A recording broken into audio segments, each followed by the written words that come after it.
What's happening? Elevate. Man, I'm so excited to be here with you this weekend. My name is Devyn Farney, if we haven't met, and I am the executive pastor here at Elevate. I love this church. I've been a part of this church for almost, in January, it will be 10 years of being here. Yes. I've been on staff for about 8 of those 10 years, and man, I'm so thankful for our pastors and their vision and their heart for this church, and man, I'm thankful for all of you, whether you've been here for just a few weeks or several years. This church is family, this church is home, and I'm so thankful for that. But man, we started a series, Pastor Brian started a series a few weeks ago all about the heart, and we've been talking about the heart of different things of the heart of purpose, honor, peace, patience, different aspects of the heart. But we know that we have an enemy that comes to steal, kill, and destroy, and there are enemies of those things. And some of those enemies that get in the way can be guilt, anger, jealousy, comparison, loneliness. And so today, we're gonna dive right into an enemy that I know all too well, and that enemy is busyness. Have you ever had somebody ask you how you're doing and you're like, tired? I'm just tired, right? Like that's your first thing. Like I don't even want to answer that way. Like I purposely am like, don't answer that way. But every time I'm like, I'm just tired. I just really tired. And I'm like, I had a good night's rest. Like I'm honestly pretty like well physically rested, but I just feel tired, right? And that feeling is what happens when we let the enemy of busyness creep in to our heart and creep in to our life. And when I came into this year, going into 2022, I was like, it's gonna be different. Like, I'm gonna say yes to really specific things. I'm gonna really be focused on being united with my husband as we make our schedule, and it's gonna be awesome. At the end of last year, I had committed to direct this show that's opening this Friday. Come to Cornstalk, shameless plug. Yes, it's so fun. I was like, okay, I'm gonna do that, but then we're gonna leave white space. We're gonna really just focus on the church, on that, and on Ruthie, and that's what we're gonna do. And then a few months later, found out I was pregnant, that I was gonna have a baby in December. Yep. Yeah, and then throughout the year, and this is what's funny, I think sometimes when it comes to busyness, we know better, right? We know what we should do. I know that if I make my schedule too busy, stuff's gonna happen and it's just gonna get worse. But I still I just step into that trap, right? I'm just I know better. And so now I have this full year. And then just throughout the year, as things started to happen, my husband and I would look at each other and I was like, I bit off more than I could chew this year, didn't I? And he's like, yep. I'm like, okay. And so for us, this has been a really busy, tired, hard season. But the thing is regardless of what kind of busyness you're experiencing, because there's a lot of different kinds, ultimately we fight the enemy of busyness by finding a heart of rest.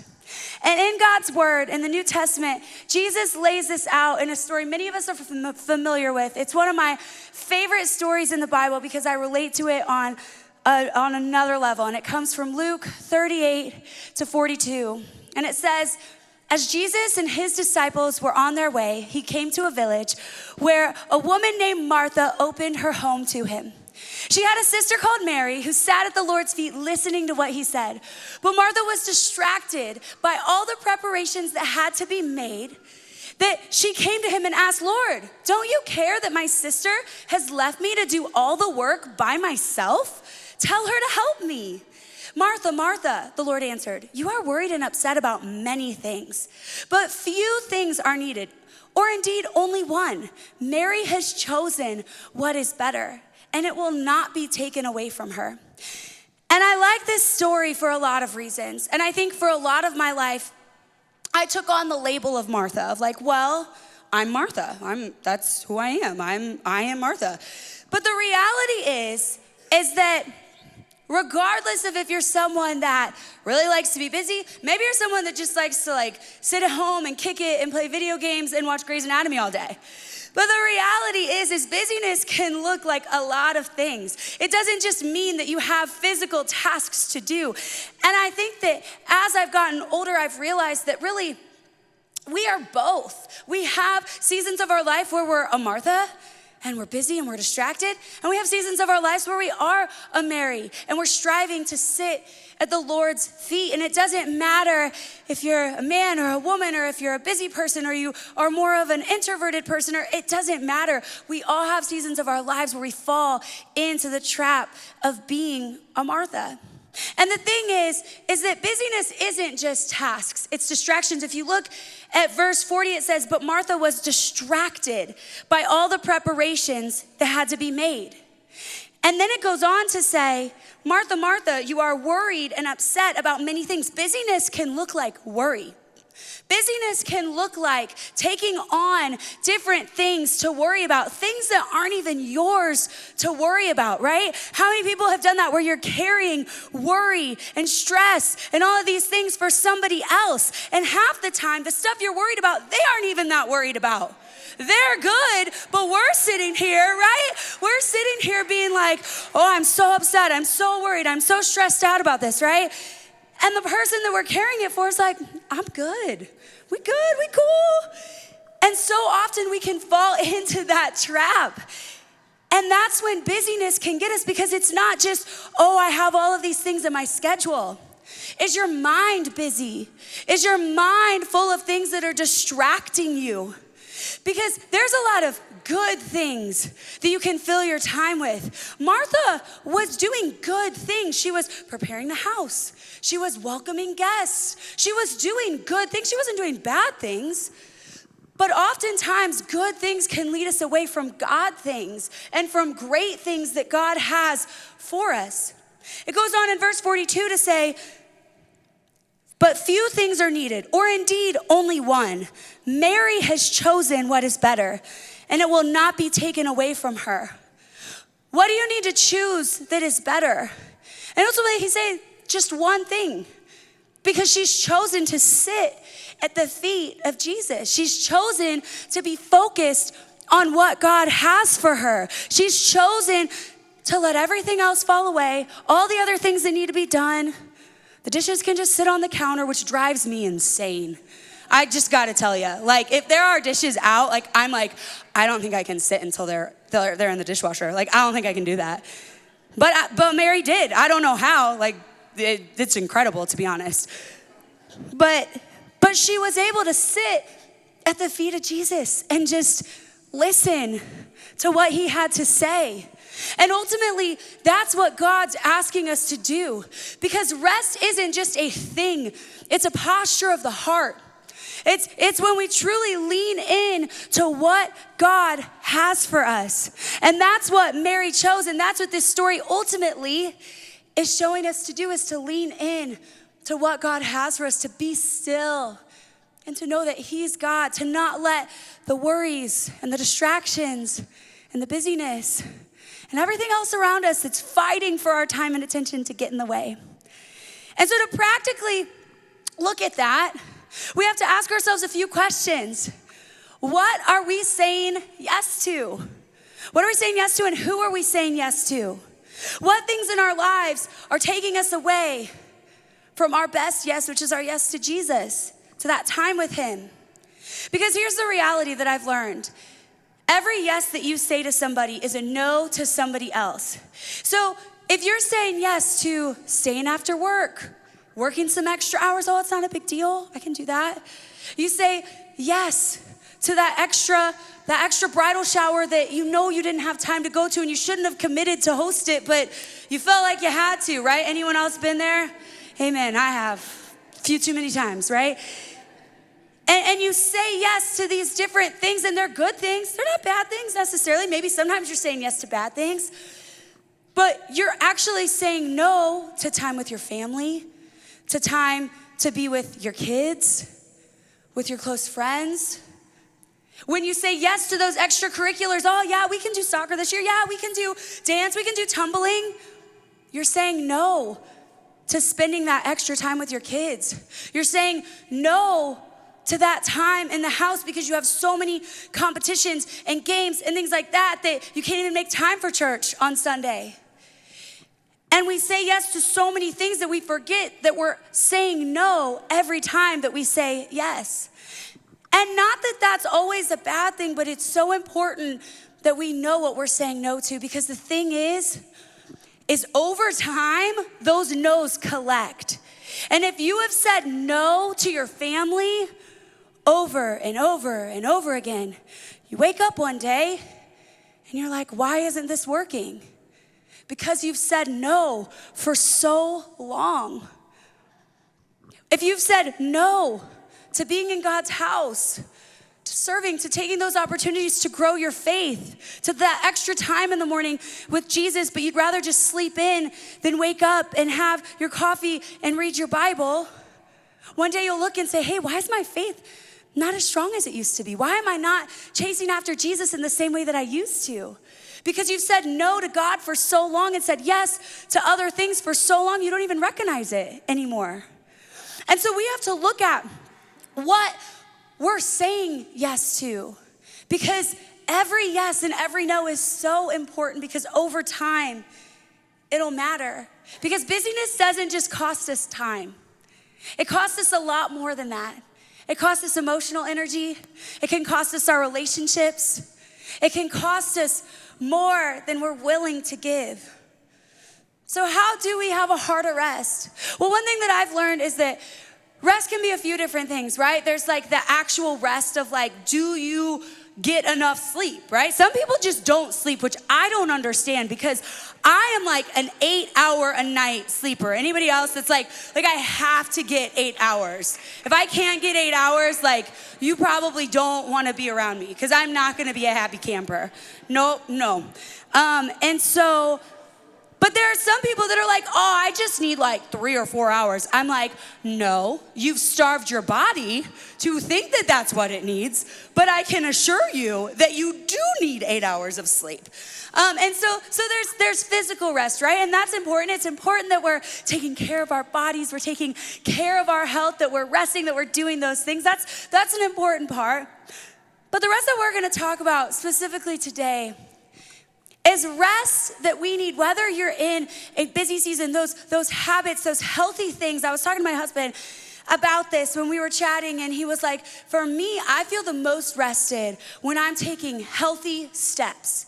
When I'm taking healthy steps in my life. And sometimes that may not feel restful in the moment. Maybe those steps are things that just fill you up, that encourage you, that give you life.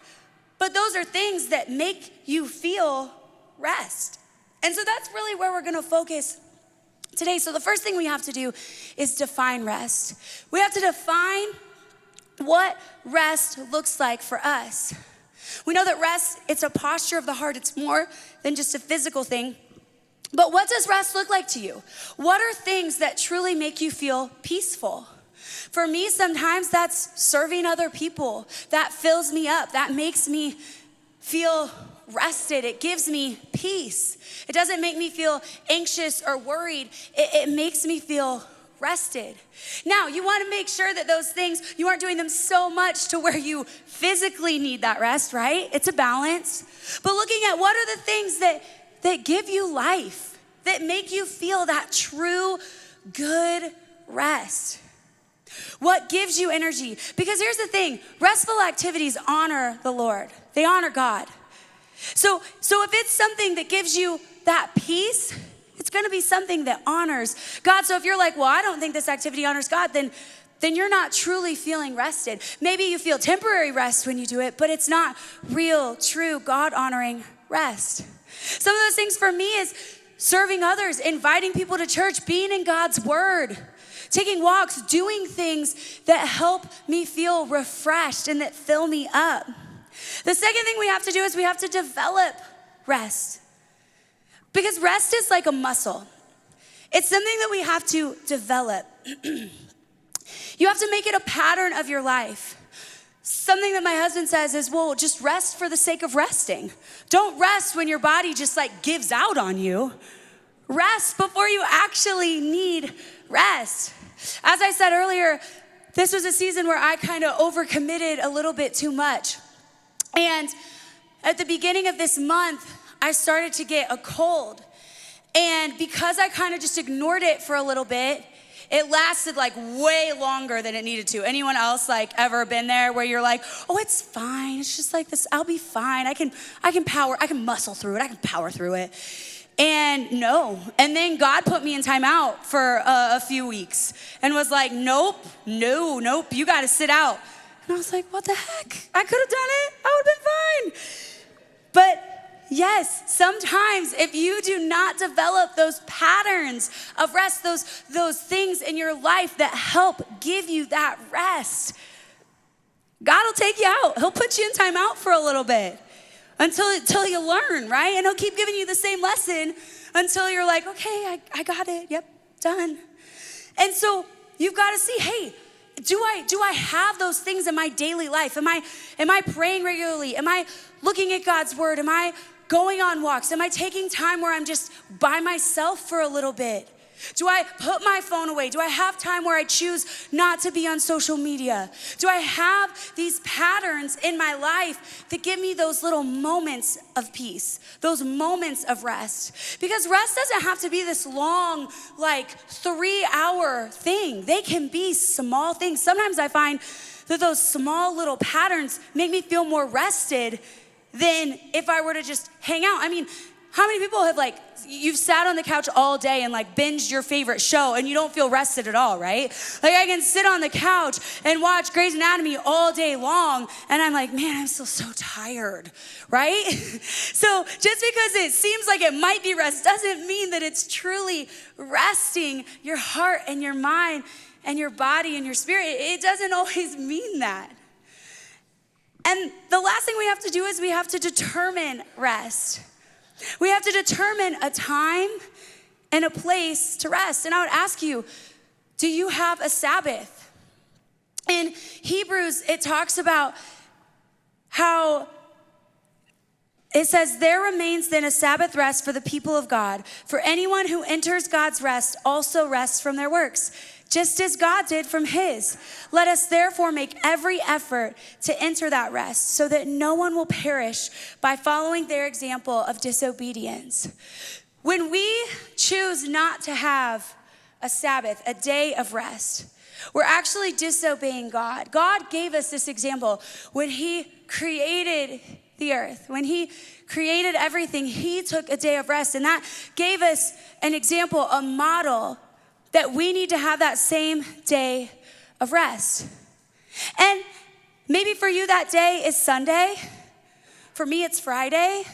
But having a day that is a day where you truly just honor God, and it doesn't mean that you can't move, but it means that you're not gonna let yourself get distracted. You're not gonna go work on all of these things. You're not gonna, I just need to do that extra 2 hours of work. No, you're gonna shut your computer, turn off your phone, and rest. Find that true day of rest. Maybe you go out to brunch with your family. Call your mom. You haven't talked to her in a minute. But taking that time to do things that are restful to you. Maybe calling your mom isn't restful, so maybe don't do that on that day. Maybe do that on a different day. Sorry, Mom, I love you. But doing things that are restful to you. And taking that day. Because when we choose not to have a Sabbath, we're disobeying God.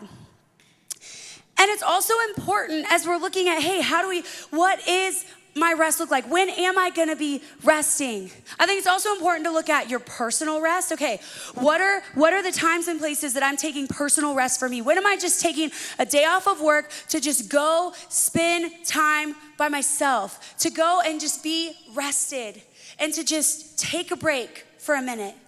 And also, if you're married, in your marriage, in your relationships, what areas of rest are you doing? Because it's important to have personal rest, but then it's also really important to rest as a couple and to rest together. Something that two of my friends do really, really well is yearly, a rest pattern that they have is that they do a marriage retreat.